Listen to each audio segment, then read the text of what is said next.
I'm Drake May, and from my family to yours, happy Hanukkah.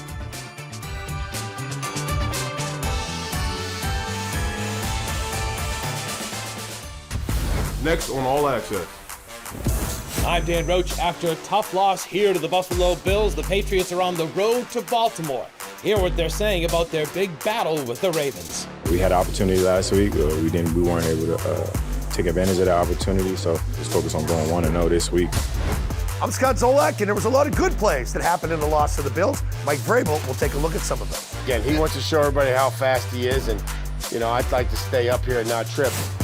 I'm Mike Reese. After the Patriots let James Cook cook, can they stop King Henry? And I'm Steve Burton. Those stories plus Mack Hollins' journey to the NFL. Even now, I'm still learning. Whether it's from a Pop Douglas or a Drake May, it doesn't matter to me. I'm always learning and trying to take more from other people's game and make it into my own. All Access begins right now.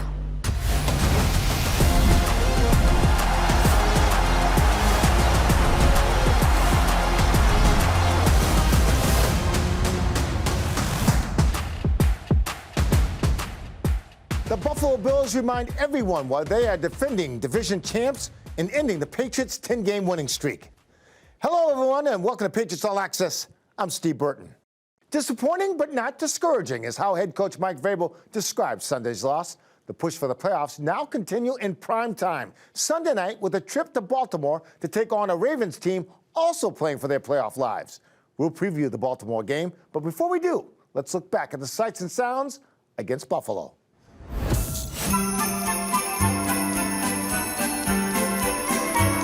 Mrs. Claus gave me 2 hours to come down here and to watch the football game and say Merry Christmas. I brought snow. Better be a good game then. Yeah, it's going to be a good game.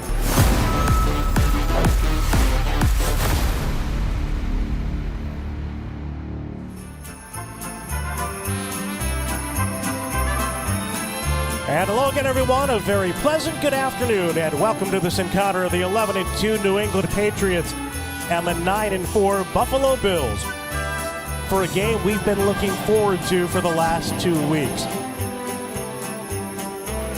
Patriots, let's go, baby!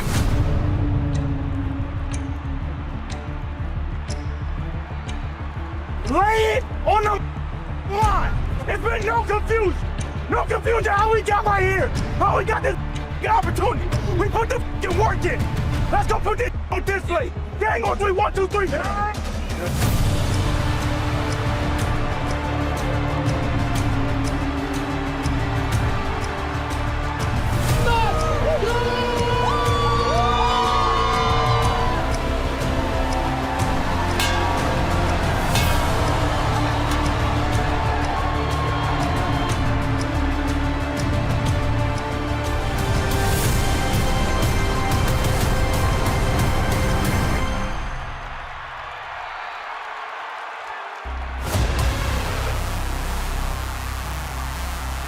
Diggs, one of the receivers, along with Hollins, and a tight end, Henry, to the right. A fake to Henderson. May runs it to the left, straight to the 5, angling to the pylon. Yeah. He's in. Touchdown, Patriots! What an opening drive. Holy crap.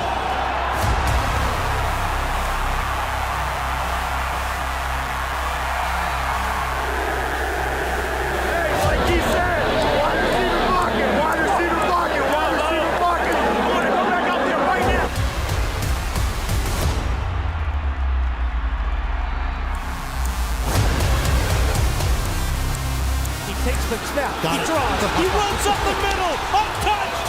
Patriots add to their lead on Drake May's second touchdown of the afternoon.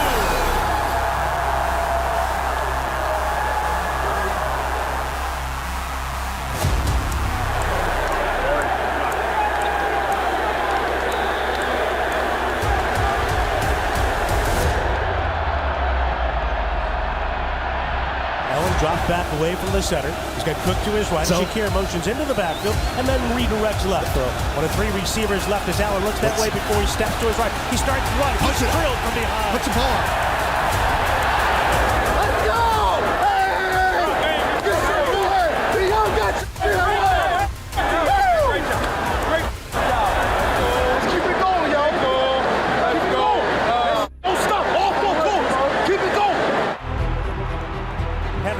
little setback. Take 2 tight ends to the right. Give to Travion. Runs to the right. Stop and start. He accelerates past the 40. 35, 40, 25, 20. Chased by a pair of Bills. Who won't catch it? Touchdown, Patriots!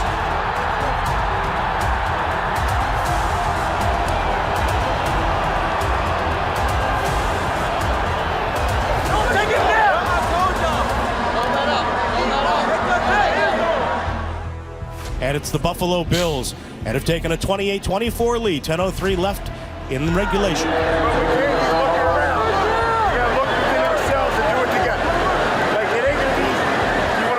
Now New England goes to work from the I formation. 2 receivers to the left with May under center. Tosses it right for Travion Henderson. The Bills haven't defended well. He tries to bounce it back left. He sprints across to the 40. Inside 45-50, 45-40. 2 men to beat for the 25-20, 50-10. Touchdown, Patriots!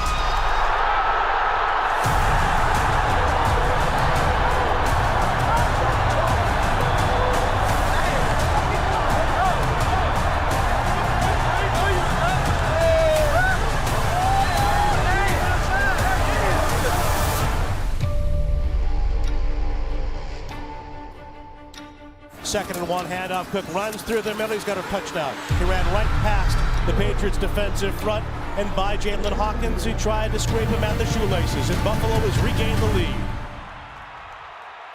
And the final score here in Foxborough, the Buffalo Bills win it by the 35-31 final. Welcome to our Bob's Discounts Furniture Studios, everyone, with Mike Reese and Paul Perillo. Let's get right to it. What in the heck happened in the second half? Don't sugarcoat it. What happened? So you just couldn't really do anything on either side of the ball. And I would really say in this one, Mike, all 3 phases of the game really let them down. I'm a little more disappointed, though, in the way the offensive production just stopped. And I'm not excusing the defense for allowing 5 consecutive touchdown drives, but all you really needed to do, Steve, was move the ball a little bit in the third quarter to stem the tide a little bit. Couple of first downs.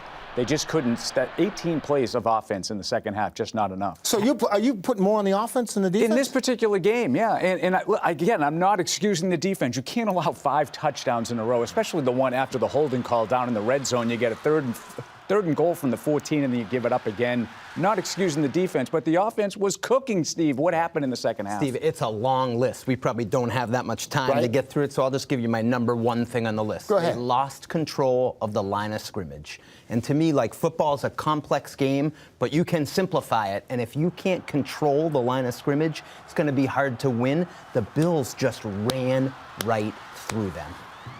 So you're saying on both sides of the ball, though? They lost control really on the offense and defense, They did. I was talking more defensively, the way they ran through them. Offensively, I would say they almost voluntarily gave up that in the sense of they got away from the run game, Steve. They only had 1 running play in the third quarter when that game was turning. All right, so I don't want to overlook the first half because there were some good things. Agree? A lot of good things, Steve. Yeah, I think there was a lot of positives in that, in the back of people's minds, and I'm not saying that we did it because I think Mike and I will take our lumps. We both picked the Patriots to win this game. But there were a lot of people that were wondering, was the first time a fluke? Well, the first half told you that first game, back in week 5 was no fluke. The Patriots are every bit as good as Buffalo right now. Buffalo's a little more experienced. Buffalo as a quarterback who's the reigning MVP, and those things showed on the margins. But there were a lot of positives to take. The running game just was overwhelming in the first half. Came out with a lot of energy, answered questions about the red zone offense with Drake May running the ball. Defensively, I thought they flummoxed Josh Allen. If only the game ended at halftime, Steve. It'd be like the Boston Marathon ending in, like, Wellesley. Rosie Ruiz could have won. I see what you did there. I do see what you did. Hey, when they were up 21-0, did you think it was going to be a blowout?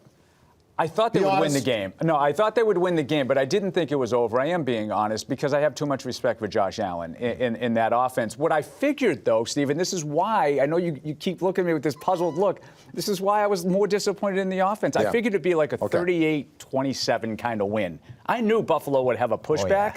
But I just figured the Patriots will score enough to make sure they don't lose the game, but I didn't think it was over. I have receipts, Steve. At halftime, I said, as impressive of a half as they've played, but the Bills have comeback ability in their DNA, and they showed it. Is there such a thing as a good loss? I think there is. I'm not necessarily putting this one in that category. The silver lining is that you had this collapse and there's no finality to it. It's not, this didn't happen to you in the playoffs where you're going to end your season. But I'm sorry, with a 21-point lead at home, you have to close that out to win the division. There can be such a thing as a good loss. I'm with Paul. I don't agree with it, but maybe I'll widen it out. Okay. If we look around the NFL, Patrick Mahomes, torn ACL, Micah Parsons, torn ACL. They didn't lose anyone like that. So if you want to say good loss, I'll take it from that perspective. Health-wise, they didn't lose any of their key guys. All right, guys, don't go far because we got you coming up a little later on the show. All right. We'll be back with more Patriots All Access right after this. Coming up on All Access. We chat with tackle Morgan Moses. We've been on this run since September, right? And so, having that loss, it allows you to able to look at yourself in the mirror and correct the things that you need to correct. Plus, Mike Vrabel shows us the good from Sunday's Buffalo game. This is, a sack normally, but this is a big dude here. Yeah. And so I know trying to knock that ball yeah, off, he too. is. He's trying to come for the ball, and then Harold cleaning it up right here. You're watching Patriots All Access. Patriots All Access is brought to you by Bank of America. What would you like the power to do? And by Sports Illustrated Tickets. 50 million sports, concerts, and theater tickets. Same seats, better prices. Fans deserve better. And by Cross Insurance, the official insurance broker of the New England Patriots.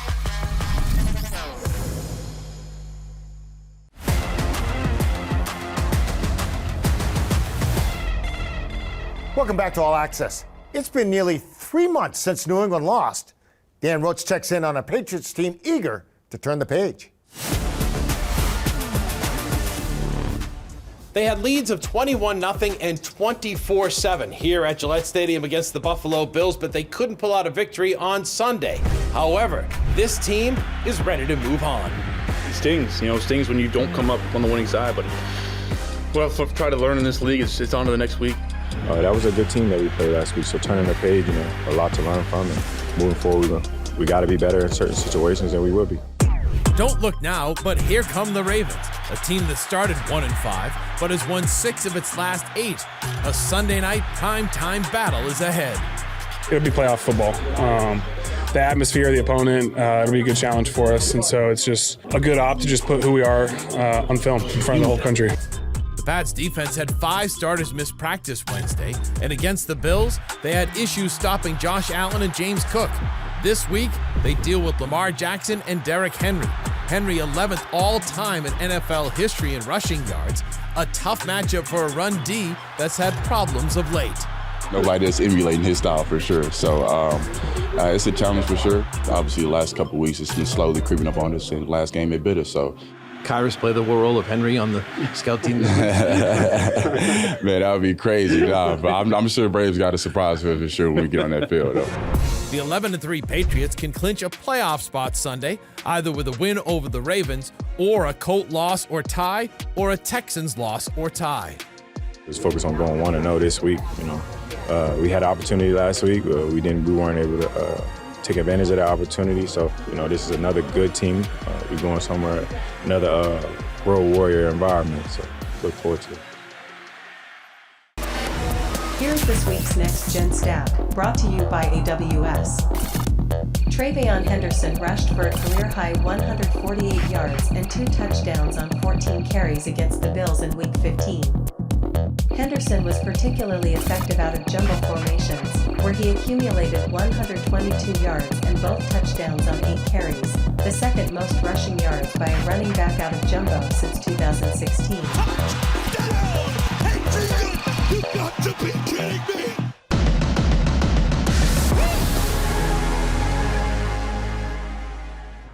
All right, Dan Roach, thank you very much for joining me now as Patriots offensive tackle Morgan Moses. Good to see you, my man. Good to see you, boss man. Even though you haven't been around here for years, you are the Riley veteran. What's the mood of the team right now? We're in great spirits, man. Everything that we set out to do this offseason, the goals are all intact. And we're ready to go, man. We're ready to go for a big game this week. How does your experience help the situation right now? People look up to you. The players on this team look up to you.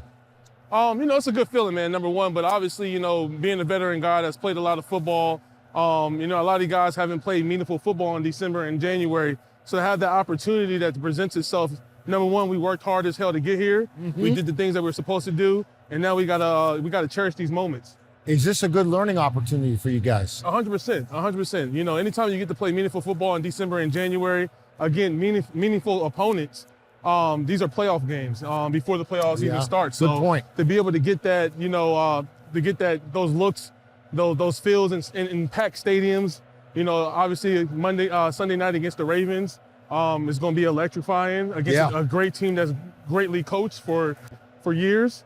So to be able to get those looks is going to be great for us. You mentioned it's a primetime matchup. Is there an eagerness to get back to playing right away after coming off the loss? You know, I think the one thing is for us is that we've been on this run since September, right? And so, you know, having that loss, it allows you to able to look in yourself in the mirror and correct the things that you need to correct. You know, obviously when you win, some of the things that you probably need to correct earlier on get kind of looked past a little bit. So it just allows all of us, you know, players, coaching staff, everybody that's involved in this thing to look deep and correct this thing. And press reset, right? Exactly. You guys ran for over 200 yards last game. How much fun is that when you're an offensive lineman? Oh, it's fun, man. You know, obviously when you can run the ball, the offensive coordinator, the head coach is going to continue running the ball. And for us, man, we got a lot of playmakers that can get the ball in the hand. You know, Mondre, Trey, and obviously Drake with the running the ball, the way he's been able to run the ball this season. So it just brings another obstacle to our offense and keeps the opposing teams on their heels. Good luck on Sunday night in Baltimore. I appreciate you, brother. Yes, sir. Morgan Moses, our guest. We'll be back with more Patriots All Access right after this.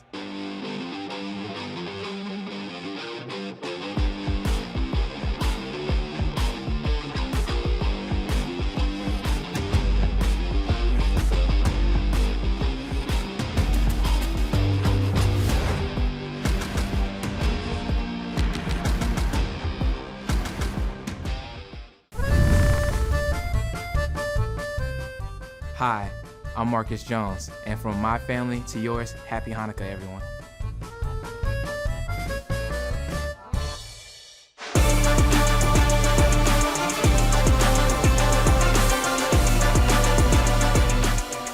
Welcome back to Patriots All Access. Time now to sit down and talk with head coach Mike Vrabel. And Coach, we came in here a lot, 86 straight days without losing a game. Tough loss for you guys, tough way to lose.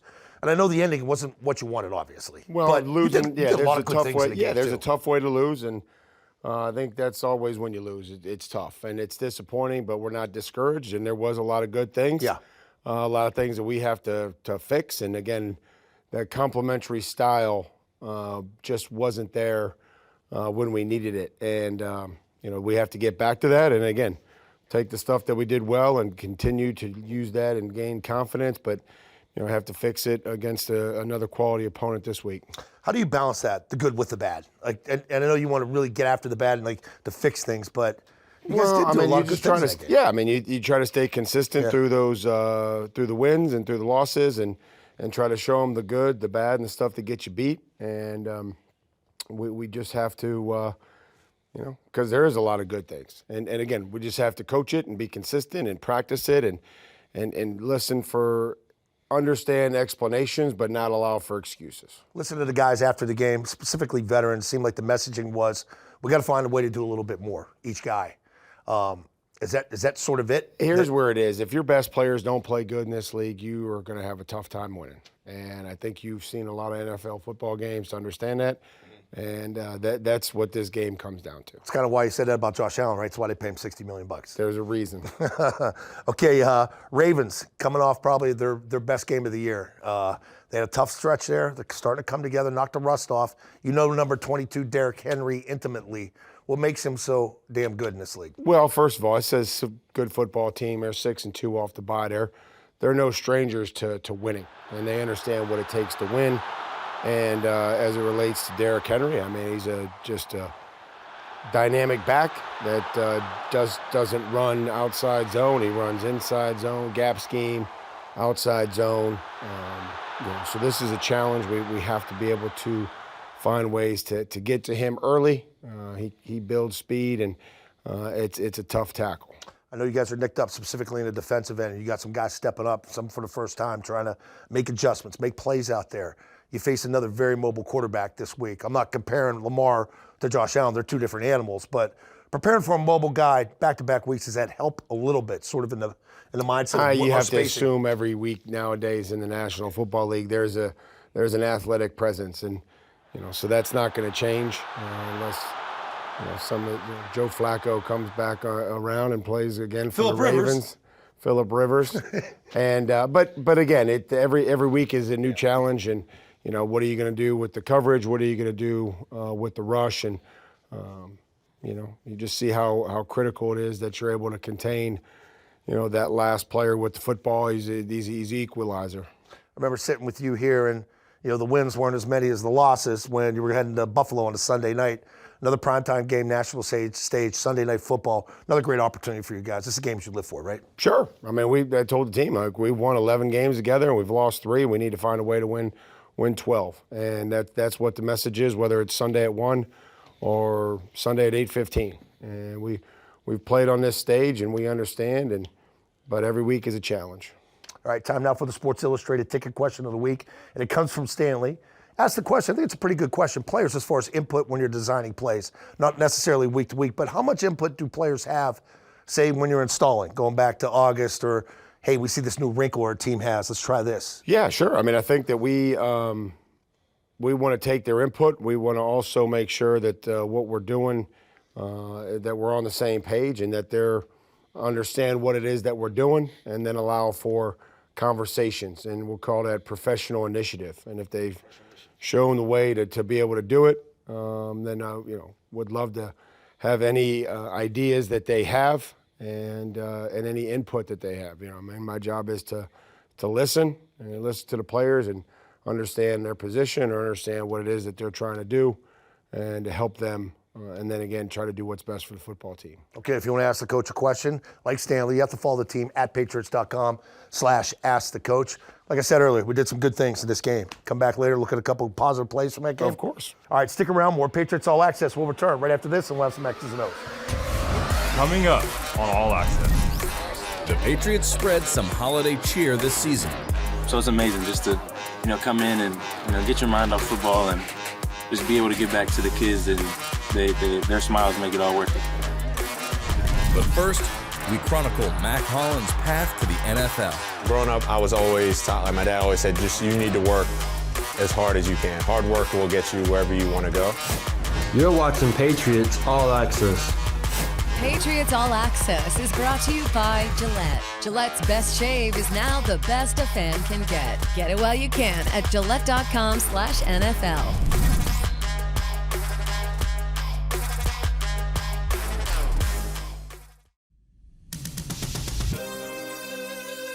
Patriots fans, check out the 1985 Sound Odyssey podcast, the story behind the franchise's first Super Bowl appearance. It was the right mix at the right time. Pryor, touchdown! Great game, touchdown! Stanley Morgan, touchdown! And also from that 1985 season, listen and watch to the Pats from the Past podcast with former #1 overall draft pick Irving Fryer. When I was drafted, I actually signed my contract before the draft. And probably by the time the draft came, I had spent like $25 grand.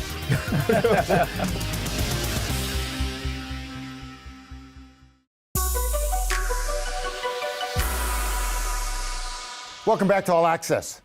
His game and his stats don't jump off the page, but the addition of Mack Hollins has been an important one for the Patriots. He might be the most interesting man on the team, both thoughtful and caring, as well as a very dependable receiver. In this latest episode of The Journey, presented by JetBlue, we follow Hollins' path to the NFL. Growing up, I was always taught, like my dad always said, just you need to work as hard as you can. Hard work will get you wherever you want to go. It was the same when I was in college. I never was like, I just think about being in the NFL all the time. It was just work as hard as you can, and then the opportunity for the NFL will be there.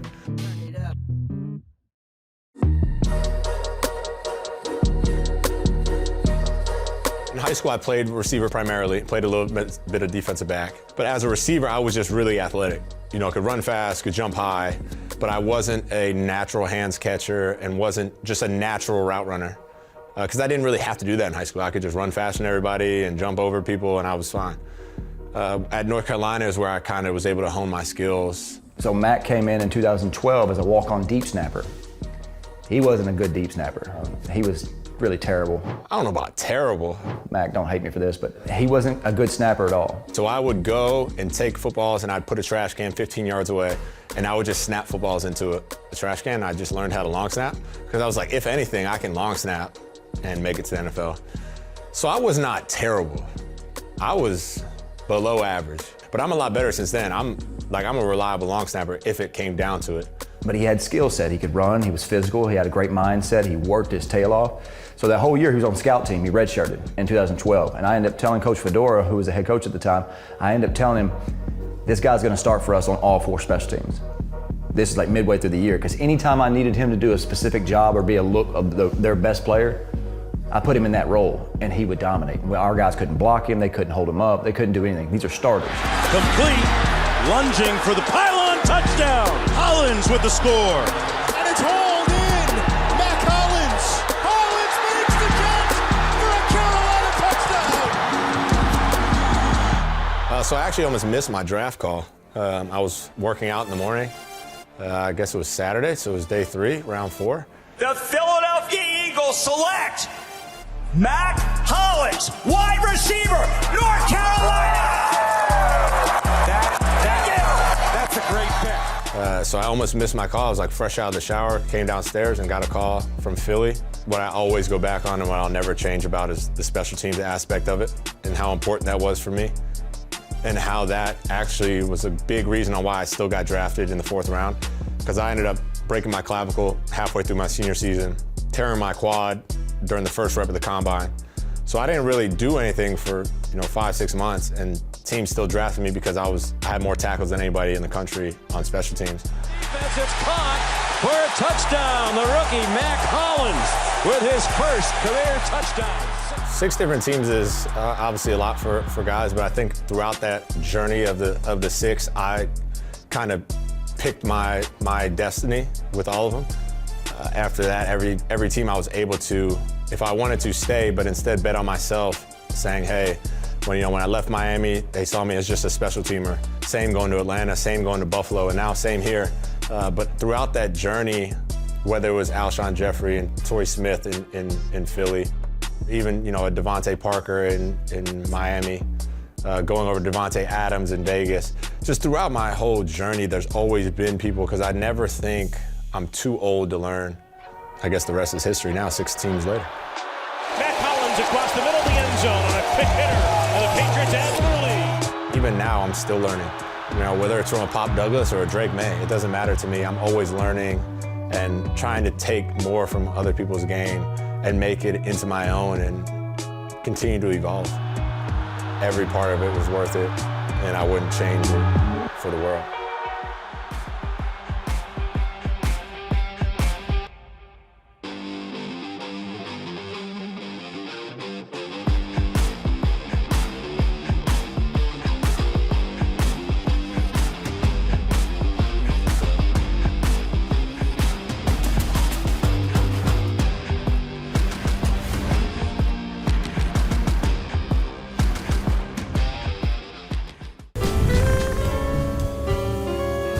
Hi, I'm Christian Ellis, and from my family to yours, happy Hanukkah.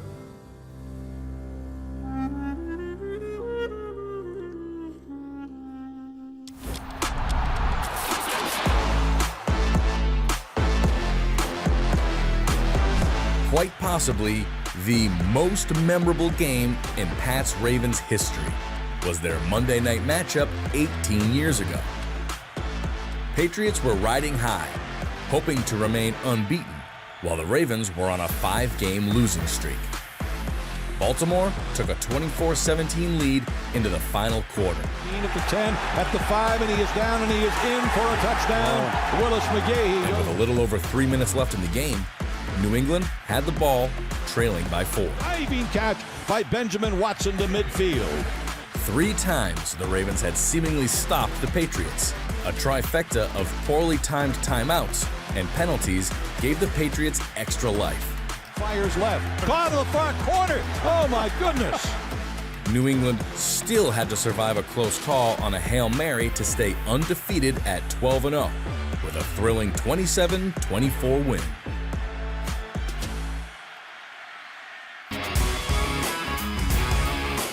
Welcome back to Patriots All Access. Time now for X's and O's. As we said, take a look at a couple of good plays that happened in this game against the Bills. Coach, take it away.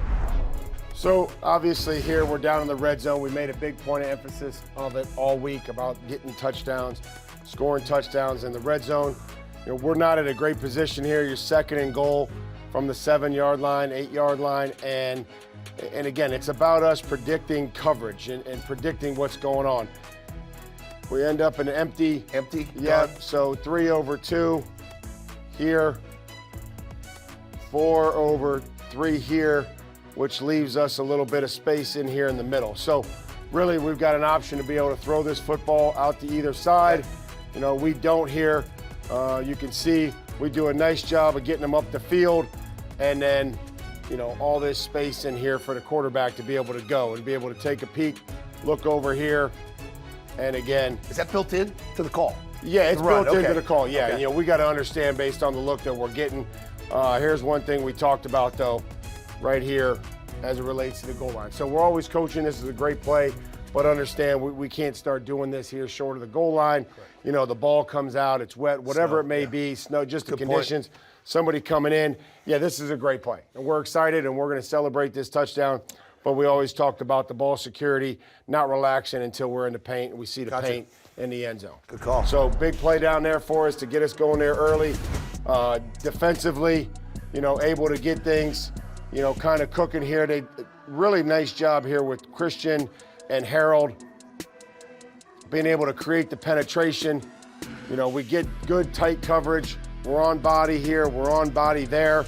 You know, we're good here. So now that forces, you know, the quarterback to be able to extend, and we're able to get there. Now so starting to look at second, third read now. Yeah, so, you know, I mean, here's the TE game here.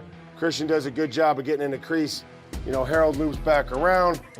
They get him, but what Christian does is he's able to push, stay in front of the quarterback, and buy time. And again, these are some of the things that Christian has had. Like this is, you know, a sack normally, but this is a big dude here, and he falls off of it. And so I know trying to knock that ball off he too. is. He's trying to come for the ball, you know. And then here's Harold cleaning it up right here. Nice. So again, that's a positive play, huge play there. Christian Ellis making a good decision. Good discipline not to hit him too in there. the head. You're right. Yep. So then again, we got the running game going a little bit on Sunday.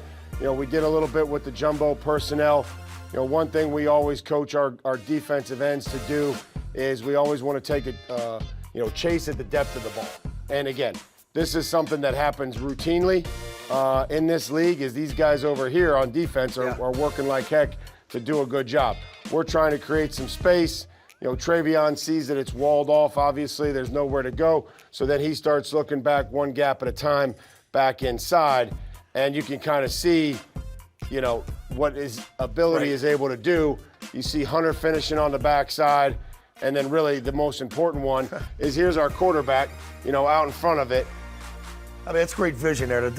Because most quarterbacks, you kind of hop out of the way. No. I mean, he wants to show everybody how fast he is. And, you know, I'd like to stay up here and not trip. But, you know, Travion's given us a home run threat when we've needed it. And, again, we're going to need more of it, more consistently. But that's the type of effort that we're going to need here for the rest of the plays. season. It's good stuff. Keep building on it, right? Thank you. Hey, good luck this week. Get back on the road. You got it. All right, there you go. More Patriots All Access will return after this. There's your X's and O's. Patriots All Access is brought to you by Bank of America. What would you like the power to do? And by Sports Illustrated Tickets. 50 million sports, concerts, and theater tickets. Same seats, better prices. Fans deserve better. And by Cross Insurance, the official insurance broker of the New England Patriots.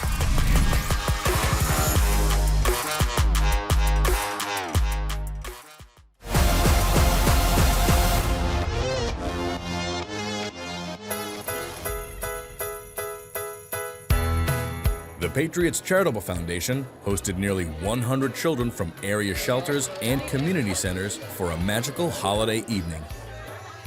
So it's amazing just to, come in and, get your mind off football and just be able to get back to the kids, and their smiles make it all worth it.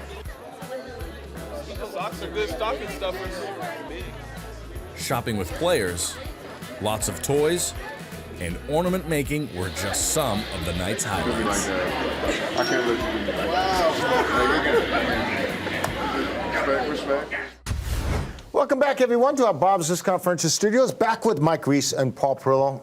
Harbaugh talking about his own team, the Ravens, saying they're coming off their best game. Do you believe that? Yeah, it probably was. And it's funny how quickly it can change in a week. I was one of the people talking about, is this it in Baltimore for John Harbaugh after that horrific loss at home to the Steelers just 1 week earlier? Now you go on the road against Burrow and Chase, in Cincinnati, and you shut them out. They're 6-2 in their last 8. They probably are playing about as well as they have all year. I would never underestimate the Ravens, the culture that they have down there. And I'd also point out, this is a desperate team. They can win out and win their division. They need this game, Steve. So I don't think you can undersell that fact. But desperate teams are scary teams. Yeah.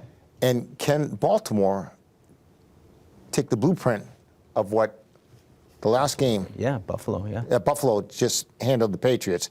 Can they learn from that? And what can they learn from that? Yeah, that'll be interesting to see if they look at anything that Sean McDermott did in the second half defensively, because I do think there was some changes. I think there was a lot of, not to go inside football, but I think there was a lot of single high safety stuff, in the first half. Obviously, the Patriots were running it at will.